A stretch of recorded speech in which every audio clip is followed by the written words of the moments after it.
Kako sam otišao? Ovdje je bio jedan skup u selu, zašli dva partizana da se ide slušat govor, šta će oni pričat. U jednoj kući tamo na uglu, mi smo došli tako, sjedite, kako se zovete, tako i tako, koje se godište, to i to, kaže, znate što smo došli, kaže, mi ćemo održati, kaže, jedan govor, kaže, pa da vi to shvatite, kaže, o čem se radi. Pa je, šta radite? Pa ne radim ništa, čuvam kod čače Krmača. Ona se smije. Pa kaže, pitam vas, kaže, bi li vi htjeli ići u Narodnu oslobodilačku vojsku s nama? Ja kažem, ne idem ja nikud, kaže. Nemojte, kaže, vojske ima svakakve, kaže, ako ostanete, kaže, da vas se dočepaju ustaše ili tko, kaže, pa šta ćete onda? Ne mora mene neko uvati ni đava, ni ustaše, ni niko. Kaže, dobro. Ali kaže, ajte vi, kaže, ajdete vi s nama. Ja kažem, kuda? Pa s nama, kaže, idete u partizani. Ne idem ja nikud, kaže, idete. I tako, kad sam ti ja došao gore, u divski odred, pita mene koje sam godište, pa to ispitujem, odakle sam, to sam, kog imam sve, šta imam i to. Kaže, dobro, kaže, mi i trebamo dobrovoljaca, a ne, rekao, ne idem ja, kakvi dobro, ne, kaže. Jeste mi potpisali, idete dobre volje. Pa ne idem dobre volje. Tako je kako ja kažem. Bože mater, šta ću sada? Nek idem. Kad sam došao tamo, tako jedna soba, ali ovelika soba, sjedi komesar u uniformi. Kaže, vi ćete sad ostati kod nas, da se zajednički borimo, kaže, za narod i za slobodu.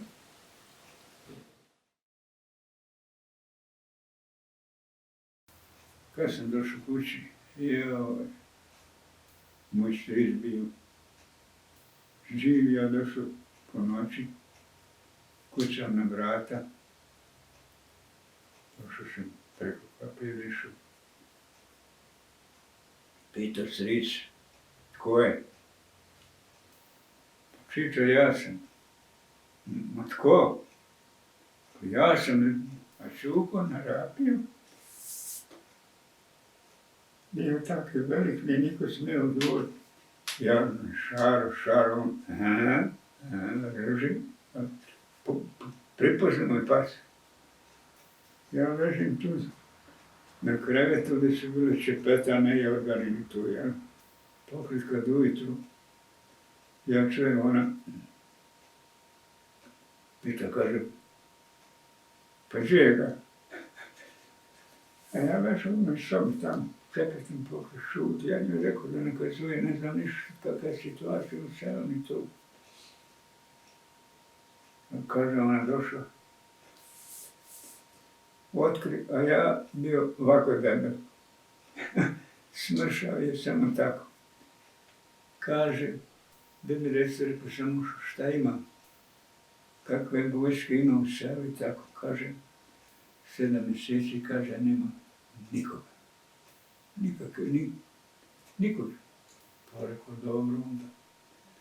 I sada saznali ovi terenci, što su na terenu partizani, i došli i gledaje, kaže, jel vi mislite nazad ili šta? Vi morate nazad. Ne idem. Znači, ostat ćete kući. Ne idem nikud i neću. Kaže, Kaže, dobro, već kad nećete, kaže, onda ćete dati, kaže, oružje vaše i uniformu. Ti toliko i to. Rekao, jer vi vidite da to vješi. To sam ja krovo zaradio to. Ni dragi Bog neće dirati. Pa kaže, ali kad niste nazvati, ne dam. E pa kaže, dobro, kad ne daš, kaže, onda ćeš bar biti kod nas sada kao terenac na terenu. Neću ništa, ali to ne dirajte. I ne, dirajte se baš pobit bogati, ne, to sam ja zaradio i to je moje. Tako je to i ostalo kod mene, ali sada sam kasnije morao predati. Ja.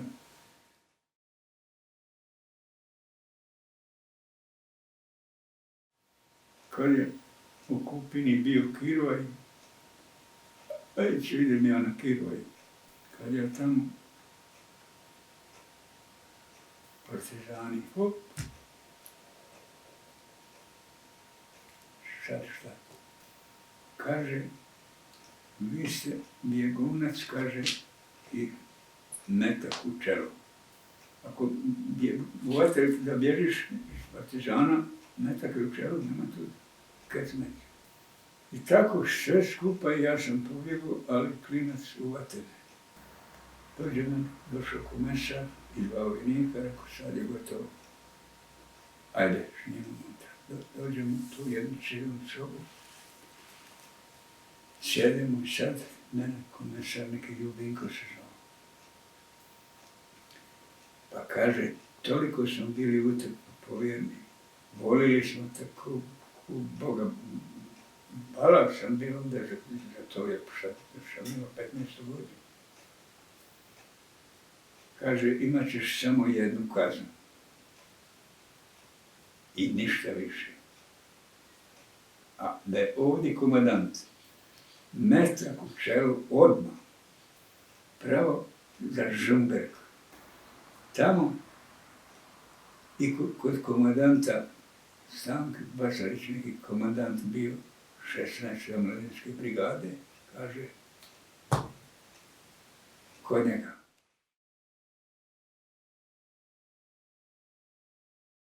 Ujutro na raport kod komandanta, kod Stanka Basarića, on je bio komandant, a on iz Vrhovine rodom naše. Evo meni mučilo, on sam tako pita šta je, ja kažem šta je. Kaže, imat ćeš samo jednu kaznu, bit ćeš kod mene, baš mi kaže još jedan fali. Imam, kaže, 2 konja.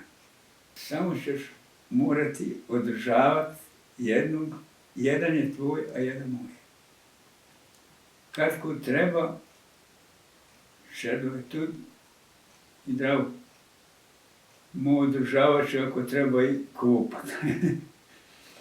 I tako sam ostao kod njega. I prošlo ti to nekoliko dana, par dana, na jedan puta. Oni su kazali stroj, jel? U stroj. Kaže, ženske od danas više u vojski nema. Rat je završio. Nije još u potpunosti. Vi kući.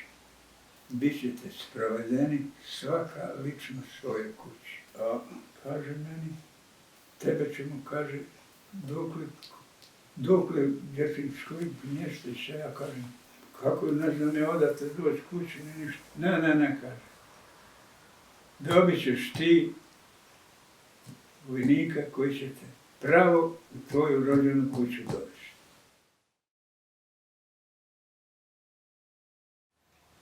Šta sam ja skrivio da sam došao u zatvor, da, za pjesmu, ja sam dobio za jednu pjesmu godinu dana zatvora. Ali sam ja imao dobru podlogu, tako da ja nisam odsjedio apsolutno toga zatvora, ništa. A taj Požarina Marko, on ti je bio 4 godine u Ustašama. Marko Požaran. Drugi, Već Ilija. Isto toliko, ali ne u Ustašama, nego u partizanima, pa i on tako bio. Dobio zatvor i ona jednako. I kad bi se mi tako ležali, onda su bili kreveti na kati, onda uvečer nikad veći prijatelji, ovaj bio Ustaša, a ovaj partizanima, najveći prijatelji Husari.